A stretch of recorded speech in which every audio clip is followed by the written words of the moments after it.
Hello and welcome to this chess strategy video. And today we have a game between Jose Capablanca, the third world chess champion, and Alexander Alekhine, or Alekhine, depending on how you pronounce it. So this is a game from their world championship match in 1927, so almost 100 years ago. And Capablanca, he became the third world chess champion after defeating Emanuel Lasker in 1921, and he held the title till he was defeated by Alekhine here in 1927. Now Capablanca wins this game. He played at a 90.2% accuracy rating versus 80% by Alekhine in this game. But Capablanca had three brilliancies, two great moves in this game. So let's take a look at this.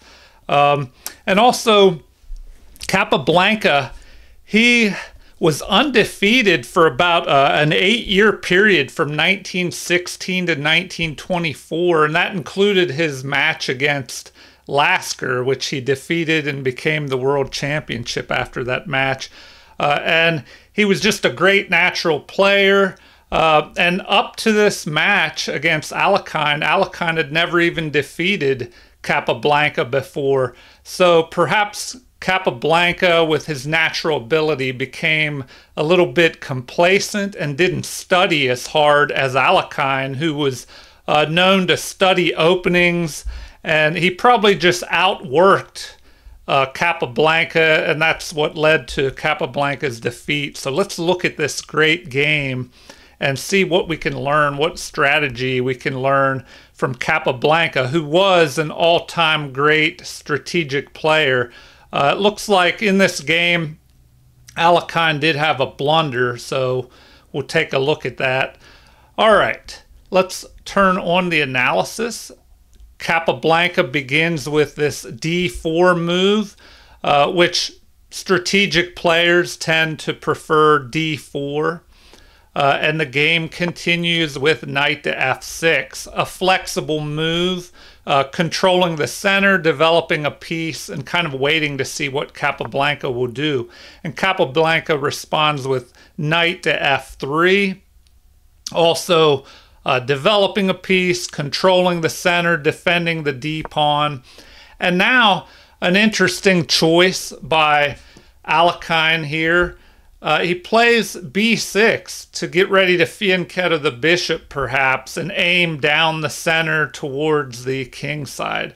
So Capablanca responds with g3 here, an interesting strategic choice where both sides will fight for the center, and these bishops will kind of counter each other, both aiming through the center. So bishop to b7, bishop to g2, and so the bishops are lined up on each other here. And now the game continues right away with c5. So Alekhine was known more as a tactical player, whereas Capablanca was more strategic. So let's see how these clash of different playing styles, how this works out here. So this is an interesting strategic choice where you have a more valuable central pawn, and the strategy is to attack it with the less valuable flank pawn. So if they are exchanged, black will be left with two central pawns versus white's one pawn here. All right, so the game continues with Capablanca ignoring this confrontation here in the center, and the king is castled to safety.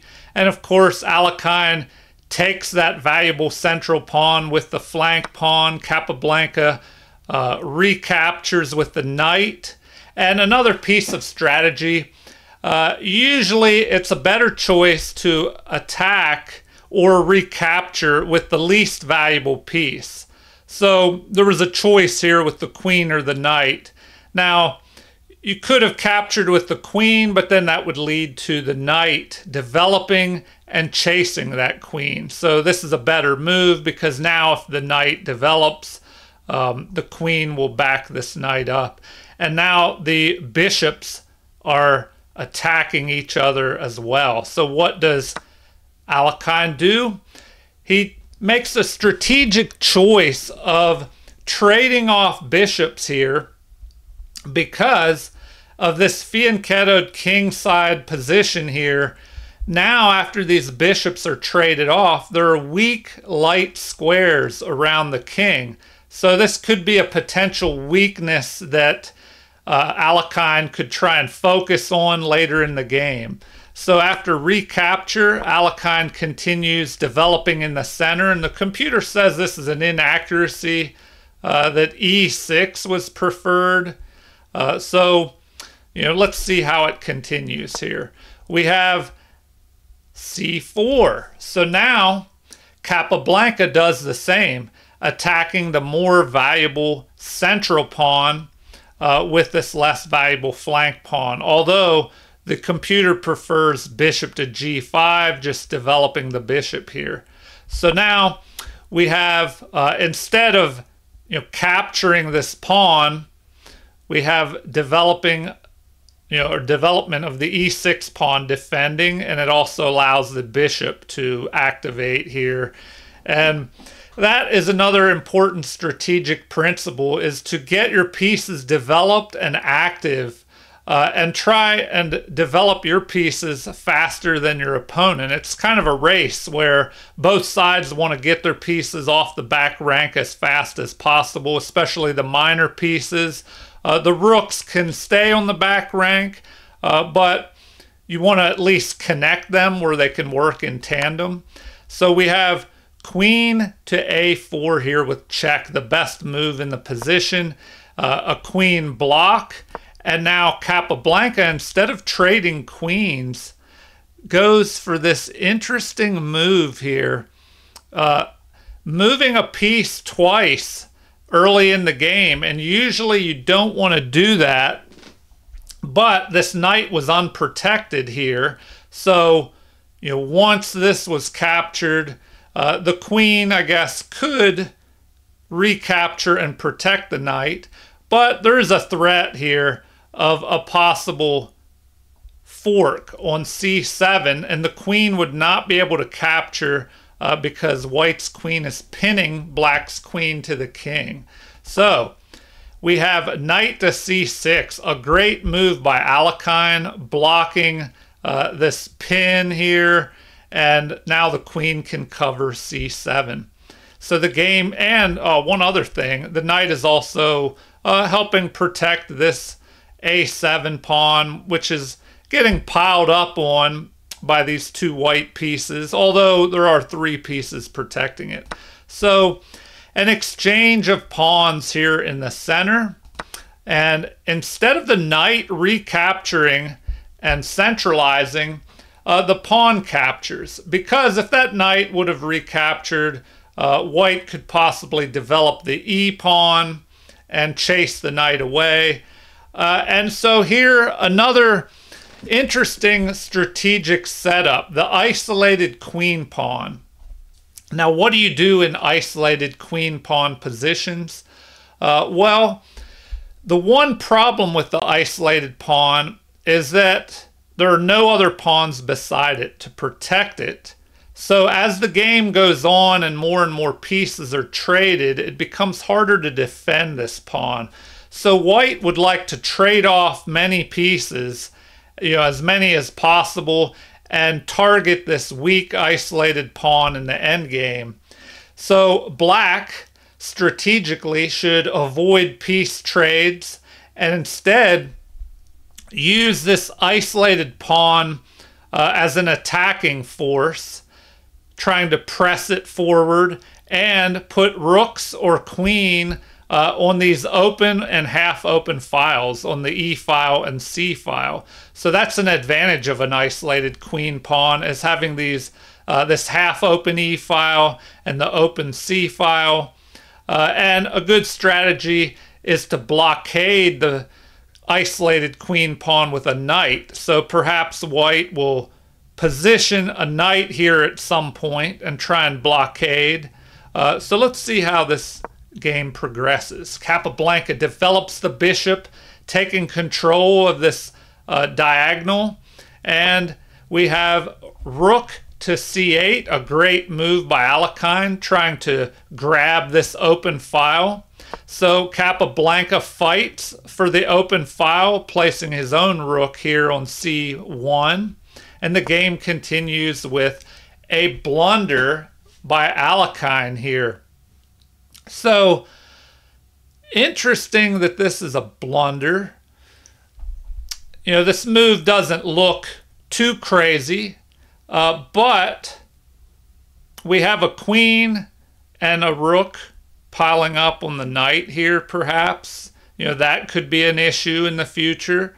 You know, and the bishop could be targeted by a pawn moving forward, but not at the moment. It doesn't appear so anyway. But there is this problem as well. The knight could possibly jump in here and try and target or just target the king with the knight. So continuing on, let's see what happens. You know, perhaps this is why it's a blunder. We have a great move by Capablanca where he attacks the bishop. All right, so the bishop is under attack. Let's see what Capablanca does to take advantage of this. So Alekhine just captures the pawn, and this is a mistake. So let's see why this is a mistake. What does Capablanca do here? Well, he sacrifices the exchange, capturing the knight with the more valuable rook. So after a capture here, then what do we have? Well, now we have queen capturing and knight to e4. So the knight grabs this outpost, although it could possibly be chased away with the f-pawn. And the game continues with knight to d2 here, attacking this forward placed knight here on white side of the board. And the game continues with capture, capture. Finally, the king is castled here. And at this point, it's plus 2.3 for Capablanca. So let's take a look at the position. We see that Alekhine strategically has an advantage here of 2 pawns versus 1 on the queen side. Over here, it's 4 pawns versus 4, but this isolated pawn could be weak, especially when we have 2 minor pieces versus the rook, and then 1 rook apiece and 1 queen. So the pieces are starting to be traded down, and that could be less defensive material to help protect this pawn. And white might try and start piling up on this pawn. Already, there's a little, I guess, tactical or kind of strategic maneuver as well, where we see an unprotected queen, and white's queen is lined up on it. We could possibly have this pawn pushing forward, and it cannot be captured because then the queen would be captured. So, this is one possibility that white could shoot for, but Capablanca first just piles up on the pawn. And now we have the rook helping defend. The knight blockades, as I mentioned before. The knight is usually a very good blockader of passed pawns or isolated pawns like this queen pawn, because it can stop the pawn in its tracks, and the knight can cover a lot of squares around this pawn. So look how strong this knight is. It blocks the pawn in the center, and then it's controlling or attacking f5, e6, c6, c5, all these squares on black side of the board. So Alekhine grabs the half open file here, And now we have the knight dropping back, attacking the rook at the same time, and then a retreat. So the rooks are covering each other in tandem. In tandem. They can work together. And another strategy is we notice that white just has the dark squared bishop here, and all these valuable pieces are placed on the light squares. So basically the bishop cannot attack any of them at the moment. So that's another important strategic idea that you can use in your own games, is to try and place your valuable pieces, and maybe even your king as well, on the light squares when there's a dark squared bishop around, and then that bishop can't really target them. All right, moving on, we have e3, and now queen attacks this pawn here, but the pawn is protected at the moment. But there is the threat, if this knight decides to jump forward, well then, at some point the rook could move here, although now that's not possible because the knight would be covering that. So let's see what Capablanca does here. He just grabs the pawn. So I don't know why that was just given up by Alekhine. Let's see if he had a better move here.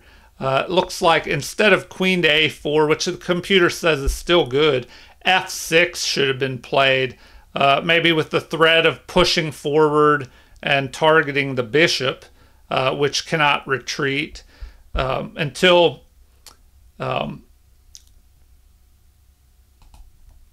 there until one of the pawns moves out of the way. All right, anyway, we have a capture of the pawn. The rook grabs the 7th rank here, and now the rook protects. So, here we still had 2 pieces attacking the 1 pawn. So capture, and that is a mistake by Capablanca. But, it looks like he wants to trade down material. Queen recaptures. And here, if we take a look at material, it looks like it's even because we have, let's see, 4 pawns versus 5, but white has the 2 pieces. So, 3 points a piece, or the equivalent of 3 pawns a piece. So 6 plus 7 is equal to the rook and 2 pawns. But usually in an endgame, another piece of strategy is that 2 pieces, knight and bishop, or 2 knights or 2 bishops especially, are a little bit stronger than just the 1 rook. So let's see what happens here. The rook was under attack with the threat of mate in 1, so the rook just retreats back here, but this gives white time to jump the knight forward, the best move, and the king moves into the corner here, a mistake. Perhaps fearing this move, bishop to d6, targeting the rook. And then where does the rook go? It would have to move around, and it could end up being trapped there. So bishop to e5, targeting the king. We have a pawn moving forward and blocking, and a great move here. Knight to e6, attacking the rook and this pawn at the same time. So the rook retreats here to g8, protects the pawn. The bishop is under attack. And Capablanca just steps back, keeping the bishop centralized. And another piece of strategy is when you have this open fianchettoed position, especially if the bishop has been traded off, we notice how Capablanca keeps his queen on this diagonal. So there aren't any surprise checks along the long diagonal here targeting white's king. So the game continues with h6, making a little escape hatch for the king. And h4 by Capablanca, just grabbing some space on the king side, and perhaps preventing a future g5 pawn push, although that might weaken up the king side here and make the king even more vulnerable. So the queen drops back here to b1, perhaps guarding or having the opportunity to swing back here and guard the king in case there's a knight sacrifice. And then there's this choice here: knight captures, rook captures, bishop captures the pawn, pinning the rook to the king. So let's see what happens. And sure enough, Capablanca grabs the pawn on g7. The queen protects instead of capturing here. And now another brilliant move. So h4 attacking the queen. And if the queen captures the knight, well, then the bishop will pin that queen to the king. So the game continues with the queen retreat, the best move. The knight jumps forward here, and the kingside pawns around black's king and rook here have been broken apart. Now this pawn is under attack by the knight, threatening a fork of rook and queen. So the king moves forward to protect. And the queen lines up on the king for a discovered attack, which could allow an attack on the queen here. So the game continues with rook counterattacking the queen. And now we have queen to f4, kind of lining up here, threatening a possible attack. So queen guards here. Capablanca presses his knight forward, attacking the rook, and also protected by the queen. So the rook grabs the second rank here, helping guard the king and the pawn over here. The game continues with pawn capture and a check. Pawn is moving forward and blocking.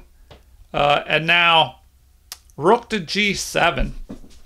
So an inaccuracy here. Queen to f8 would have been better. But at this point, Capablanca is just winning. So capture, capture, check. And now its mate is just a few moves away. So right here, after queen to c7 check, the game ended with a mate in 2 looming here. So, how might the game progress? It looks like the best option would be for the king to just move forward here. But then we have queen to e7 mate like this. So whenever... Another little interesting strategic thing to remember, or tactical, I guess, is when the king is in a central area with 8 squares around it, and the queen is able to check and be protected as well. On one of the corners, we notice the queen covers the dark squares in the center and these squares on either side of the king. And the only 2 squares that the king can go to are these 2 light squares if they are not covered by this pawn and this pawn as well. So we have a checkmate. All right, well, if you're interested in learning more about strategy, I'd recommend taking a look at some of the Third World Chess Champions games. Capablanca games are usually very interesting and informative. You can learn a lot from his games, and Alekhine as well. So Alekhine did go on to win this match and become the 4th world champion. And Capablanca tried for many years to get a rematch, but maybe Alekhine kind of avoided that. and Capablanca and Alekhine, two of the greatest players of all time. I hope you enjoyed this game. Please feel free to leave any comments, like and subscribe to support the channel. Thank you for watching and have a super chess day.